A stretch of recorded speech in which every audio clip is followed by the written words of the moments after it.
Bom dia, quinto ano, joinha. Hoje, tá, na nossa aula de português, nós teremos dois momentos, tá? A gente vai iniciar hoje, tá? A primeira parte e depois o segundo momento, a segunda parte, vai depender, tá, da execução da tarefa de casa do exercício 9, tá? Pra gente concluir. Então, nós vamos começar hoje.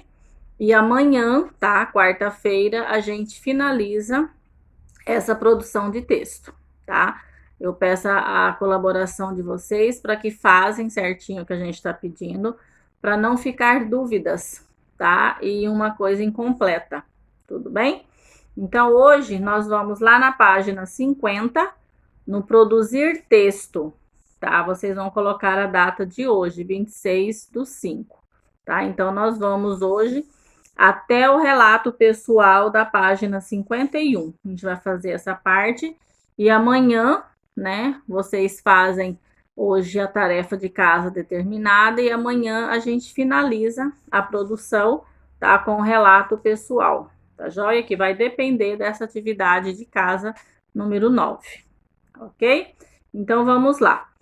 Com frequência, vivemos experiências diferentes, inusitadas, amedrontadoras, etc. E não vemos a hora de contar para nossos familiares, amigos e colegas da escola. Não é verdade?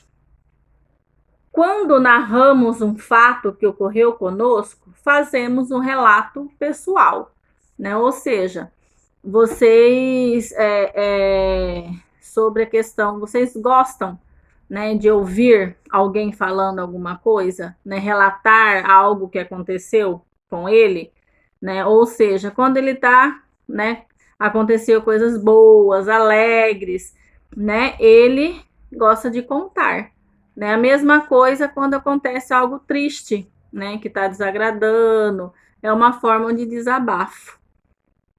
E também fatos assim que ele não esperava acontecer, ganhar um presente fora de hora, que não é data importante para ele, de aniversário, de Natal, das crianças, de repente ele ganha um presente. Então, uma coisa que ele ficou assim, né, admirado, surpreendente.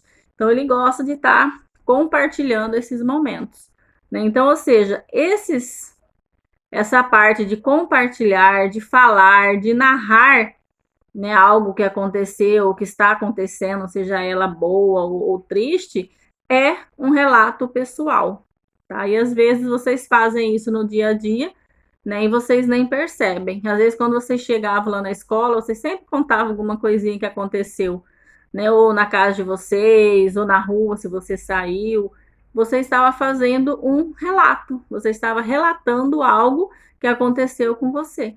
Então, esse é um relato pessoal, ok?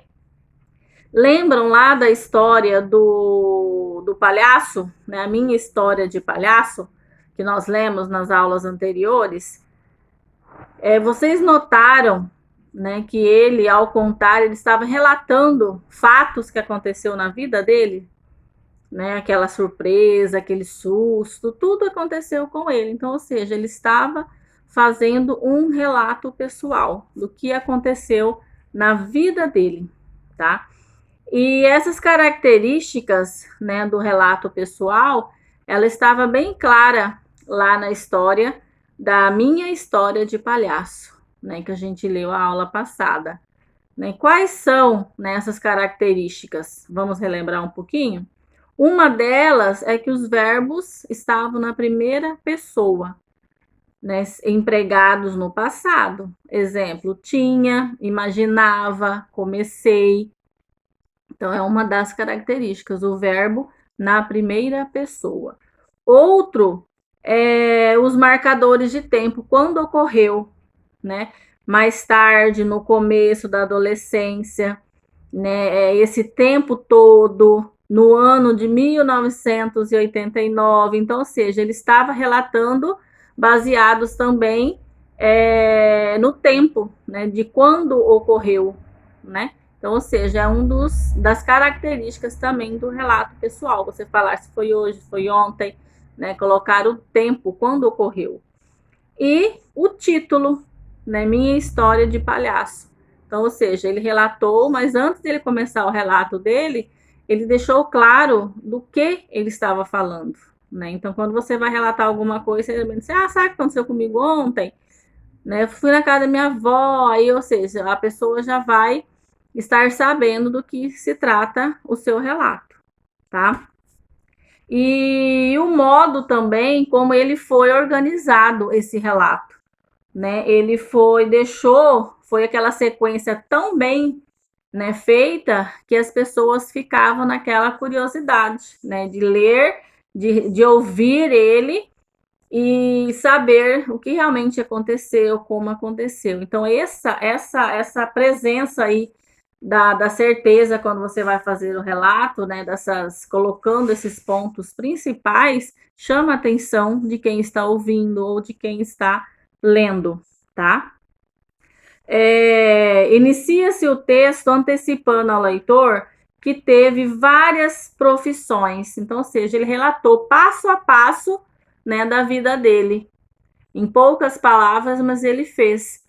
Né? Ele relatou desde o início como começou, o que transcorreu no meio, até chegar no fim, né, da decisão dele, que ele tinha decidido ser palhaço. Na segunda parte, ele ouve só essa história. Convido o leitor a conhecer algo bastante interessante, né, que foi aquele momento que ele contou primeiro o susto, né, e depois ele contou a surpresa. Então, ou seja, ele soube dividir, ele não misturou os dois fatos que aconteceram, ele dividiu e contou cada um deles.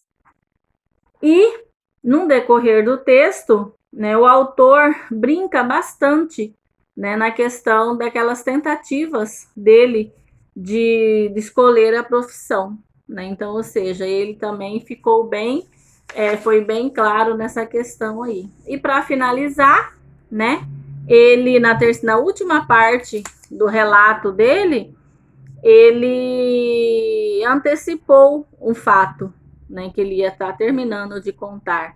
Menos de 3 meses depois, eu teria uma grande surpresa. Foi onde ele relatou, né, a surpresa que ele teve.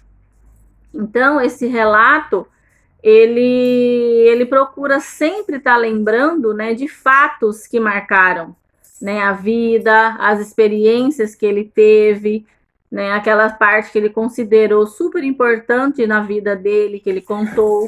Então, ou seja, tudo isso deixa bem claro em seu relato pessoal, que faz parte, né? Você ter essa sequência, você ter essa clareza quando você for fazer um relato para alguém. Ok? Até aqui? Então já já a gente continua.